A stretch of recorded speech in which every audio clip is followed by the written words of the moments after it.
Cordial saludo, queridos alumnos. Hemos decidido grabar este video para los alumnos que no pudieron estar en estos cursos de inicio de año y quise hacer un resumen del tema de la ilustración, que fue el tema al que trabajamos más arduamente durante estas fechas, y que ustedes conozcan un poquito, al menos tener una perspectiva más amplia de lo que fue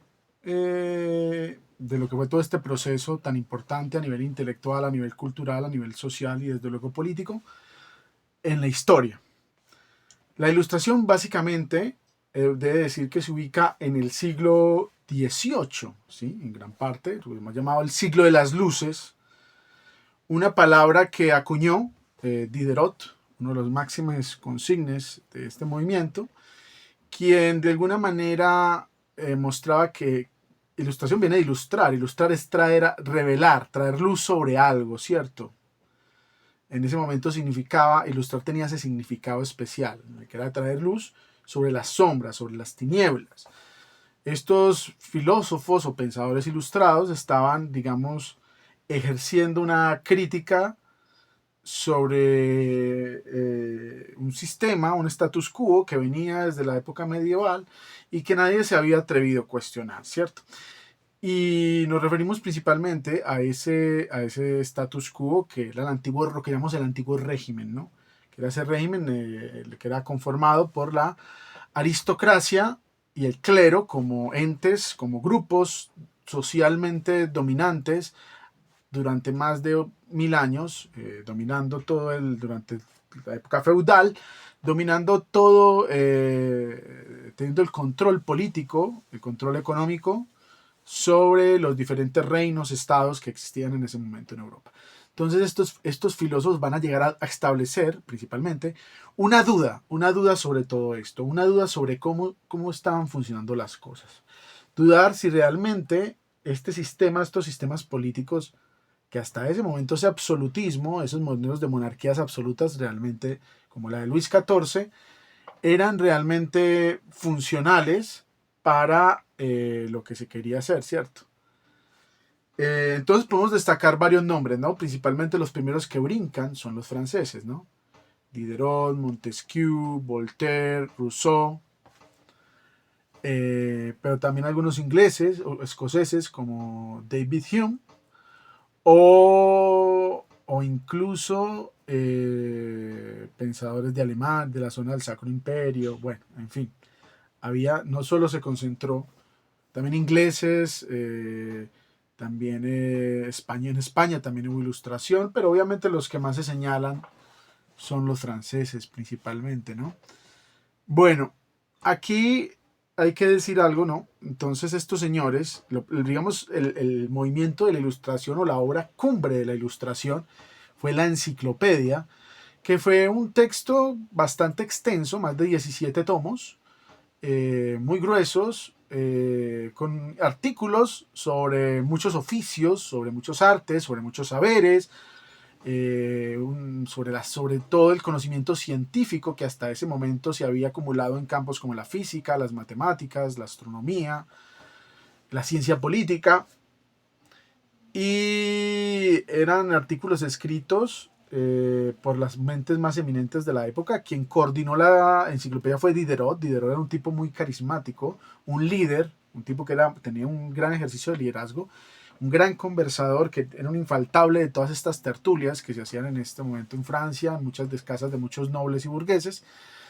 Y Diderot, liderando estas tertulias, consolidó ese proyecto de la enciclopedia, ese proyecto de un conglomerado del saber, que digamos, una vez el antecedente de la Wikipedia, el antecedente de las enciclopedias que salieron después en el siglo XX, pero la primera fue la que hizo Diderot. Porque Diderot, el objetivo de Diderot y de muchos de estos ilustrados era combatir la ignorancia que se decía que hasta ese momento existía en la población. Que existía, que la gente, había un peligro, ese desconocimiento que había sobre la realidad de cómo funcionaba el mundo. Pensaban los ilustrados, no solo Diderot, también d'Alembert, también Rousseau, también Voltaire, toda esta ignorancia traía inevitablemente ese desconocimiento, trae inevitablemente que se fortalecieran procesos políticos, económicos y sociales que iban en perjuicio del ciudadano, en perjuicio del hombre, ¿no? Todos los ilustrados vinieron a combatir esto, a decir, bueno, a ver. Montesquieu de entrada, por ejemplo, Montesquieu, que era un noble también, que sus últimos años los pasó cultivando la tierra, dedicado, apasionado a la jardinería, igual que Voltaire. Montesquieu pensaba que había que el gobierno o el sistema se debía dividirse, que no podía haber una monarquía absoluta, sino que había que haber una división de poderes entre un sistema judicial, legislativo y ejecutivo, ¿sí? Las tres ramas del poder. Montesquieu tomando ideas de John Locke, que ya lo había propuesto, pero Montesquieu lo fortaleció y explicó con más detalle cómo debía funcionar cada uno de estos tres sistemas, y de esta manera que no todo el poder se concentrara en el monarca o en el rey. Y aquí había una visión revolucionaria del sistema político, un cuestionamiento en el cual ya se veía que era dañino y destructivo que todo el poder se acumulara en una sola persona, sino que había que abrir posibilidades para que de esa torta del poder participaran desde diferentes espacios personas que estuvieran capacitados para ejercer este tipo de poderes, para legislar, para hacer las leyes de un país, o para judicial, para poder aplicar la ley, los jueces, todo esto.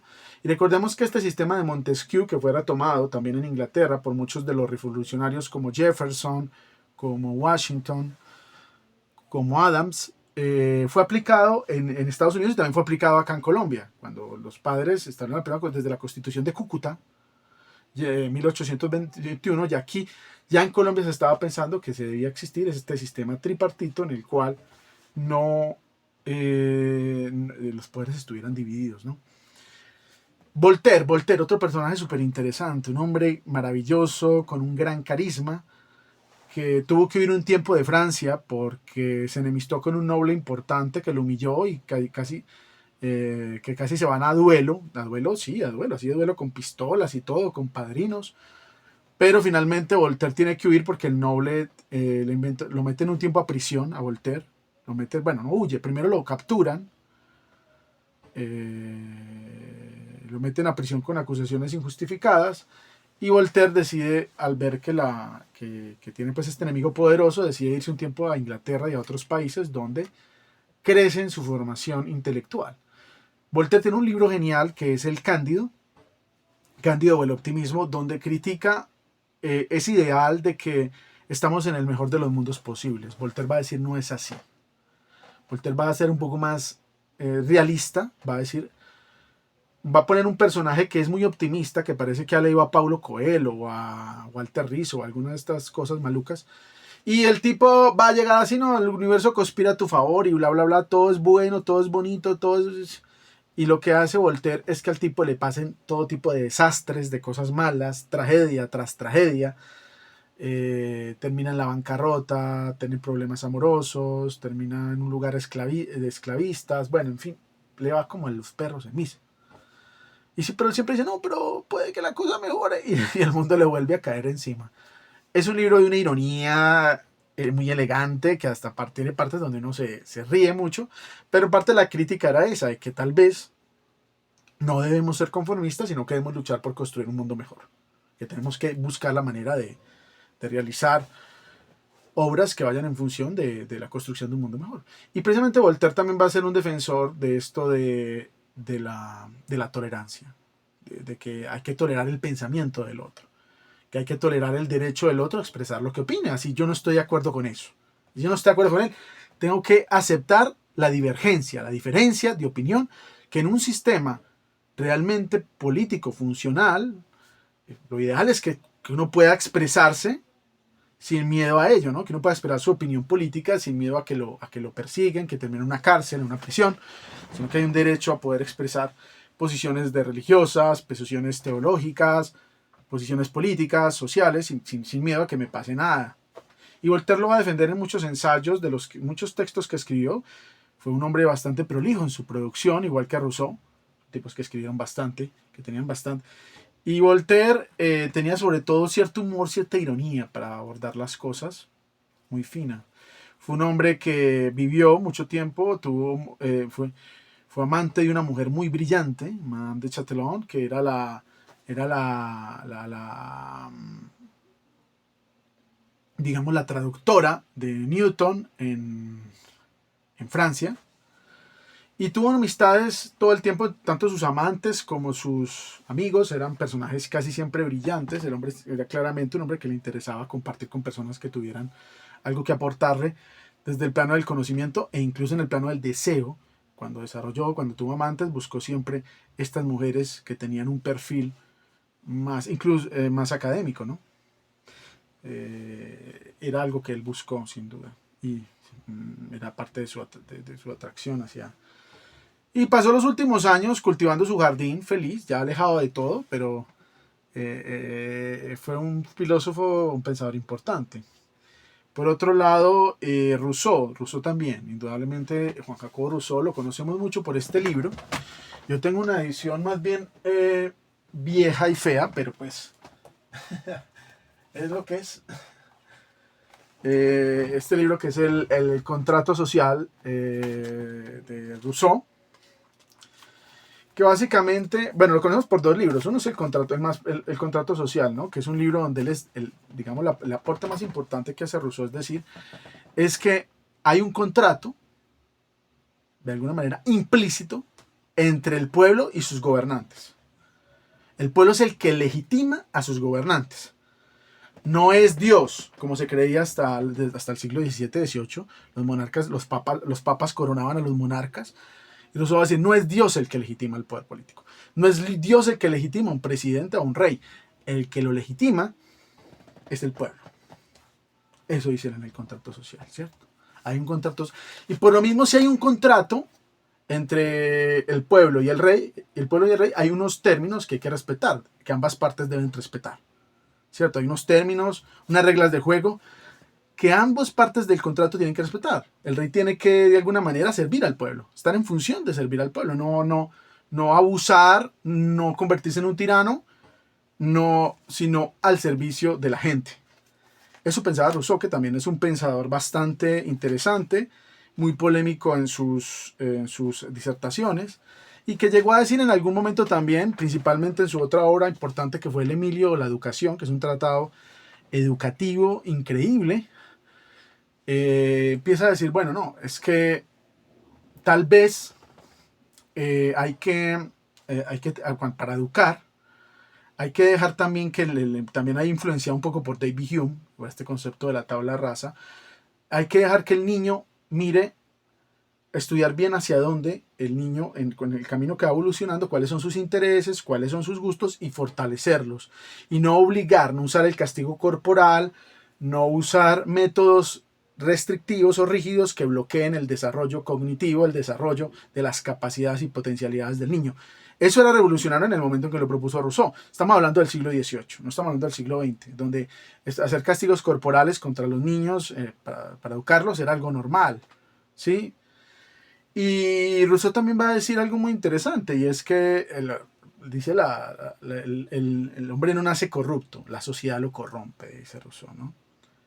Ese va a ser unos planteamientos más citados de Rousseau, pero que básicamente lo que nos está diciendo, Rousseau creía que había una suerte de naturaleza, de estado primigenio, cuando estábamos en un entorno natural en el que éramos más inocentes, y de alguna manera la sociedad corrompió todo. La sociedad trajo, al desarrollarse la civilización trajo efectos nefastos. También lo dice en el tratado sobre la desigualdad o sobre las artes también, en muchos de estos ensayos que él escribió.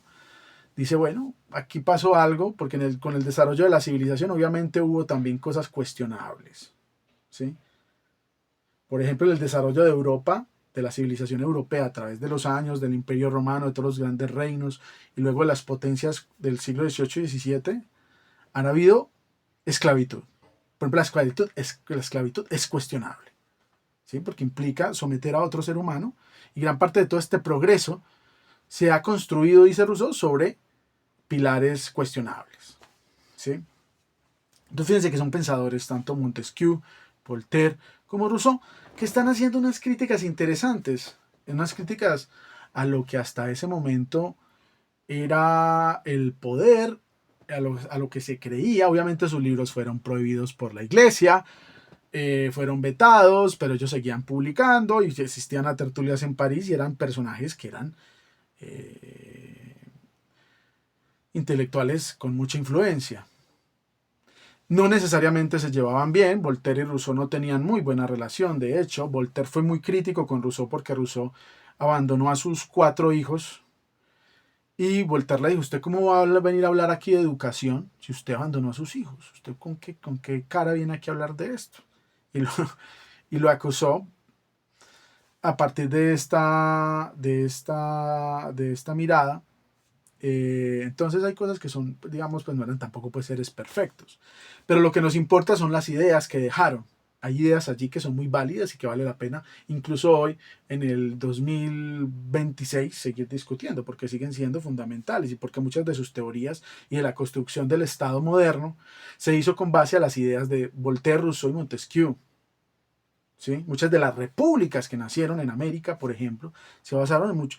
Todos estos padres de las patrias, como Bolívar, como José de San Martín, como Hidalgo en México, bueno, todos estos señores leyeron. Moreno en Argentina, en fin, Mariano Moreno, leyeron a estos ilustrados. O sea que mucho de lo que ellos escribieron todavía tiene que ver con nosotros. ¿Sí? Ahora, yo cerraría todo este proceso de la ilustración o la perfección de lo ilustrado, creo que surge con la figura de Emmanuel Kant. Kant es para mí el cierre perfecto de la ilustración. Es en el que confluye todo. Un filósofo alemán que para mí fue las más grandes mentes de la historia, porque supo construir todo un sistema filosófico entre libros, la crítica de la razón pura, la crítica de la razón práctica y la crítica del juicio. Y era un sistema total, donde hablaba de epistemología, donde hablaba de metafísica, donde hablaba de ética y donde hablaba de estética. Todo muy completo en estos 3 libros, donde da su visión sobre las cosas. Donde intentaba construir un sistema completo que lograra abordar todos los elementos de la filosofía y lo que se tenía sobre el conocimiento. Y hay varias cosas a destacar de Kant. Una de ellas, por ejemplo, es que logró unir había una pelea desde inicios del Renacimiento entre empirismo y racionalismo, ¿no? Entonces los empiristas decían, no, el conocimiento se adquiere a partir de la experiencia y los racionalistas, los empiristas como Hume, como Locke decían eso, pero los racionalistas como Spinoza o Descartes decían, no, el conocimiento se adquiere a través de la razón, de pensar. Y lo que va a decir Kant, que era un mago, dice, no, es que los dos tienen razón. En realidad, ambas cosas influyen. Hay un conocimiento a priori, que es un conocimiento racional, donde la razón actúa, y hay un conocimiento a posteriori, que es el conocimiento de la experiencia, que también es importante. Y esa conflusión de esos conocimientos nos permite construir conceptos como el concepto de tiempo o espacio, por ejemplo, que no son conceptos que yo puedo tantear a través de la experiencia, sino que tengo que racionalizarlos. Kant también fue importante por la parte ética. Él va a decir, actúa como si cualquier acción que hicieses para tomar una buena decisión moralmente fuese ser digna de convertirse en ley universal. Es decir, que de alguna manera Kant proponía que cómo se daba cuenta uno si algo era bueno o no, si probablemente eso era bueno para todos, es porque era bueno. Hay que pensar las leyes morales como algo universal, como algo que cubra a todo el conglomerado de la sociedad, a todo el conglomerado y de alguna manera también en cierto modo traducido en ciertos términos era decir, no le hagas al otro lo que no quieres que te hagan a ti. Básicamente, desde una manera un poquito más teórica y más llena de más cosas, pero la ética kantiana influenció mucho en la construcción legislativa que hubo en el siglo XX. ¿Sí? También un personaje que resaltó lo sublime, hablaba de lo sublime como una esfera importante del arte, lo sublime como alguna esfera muy representativa, como una fuerza estética poderosa que habita en las cosas, un trueno, la naturaleza, un huracán podría ser sublime, y a su vez también despertaba una fuerza estética que era digna de ser objetivo del arte y de todo lo que se construye a partir de la belleza y de las diferentes expresiones, llámese teatro, música, literatura. Un tipo muy importante, Kant, que nunca salió de Königsberg, esa ciudad, vivió toda la vida, nunca se casó y tenía una disciplina, una rutina muy cuadriculada. Salía todos los días a la misma hora a caminar, volvía a la misma hora, tanto que los habitantes de Königsberg medían la hora con Kant, ¿no? Eso contando un poquito de Kant. Bueno, finalmente todas estas ideas de la Ilustración van a influenciar posteriormente, indudablemente van a influenciar en los hombres que construyeron la Revolución Francesa, como Mirabeau, como Danton, como Robespierre, y desde luego en tipos como Napoleón, que se llevó la enciclopedia para Egipto para leérsela completa, la enciclopedia que habían escrito Diderot y de D'Alembert. Napoleón Bonaparte fue un gran lector de Diderot. Jefferson fue un gran lector de Rousseau y de Montesquieu. Entonces vemos que Jefferson en Estados Unidos, Thomas Jefferson, uno de los primeros presidentes, entonces vemos que hay, Bolívar leía también mucho a Rousseau. Entonces vemos que aquí hay algo importante. Hay algo importante que son la semilla de unas ideas que después van a explotar ya en el plano político y que sin duda van a construir todo este mundo contemporáneo y este mundo moderno. Y son autores que se siguen citando, se siguen estudiando, que se equivocaron en cosas, sí, por supuesto, porque pues nadie es, pero que sin duda sembraron unas semillas importantes que aún hoy seguimos estudiándolas. Bueno, hasta aquí este video sobre la ilustración, espero que les haya gustado y nos vemos en la próxima. Un abrazo.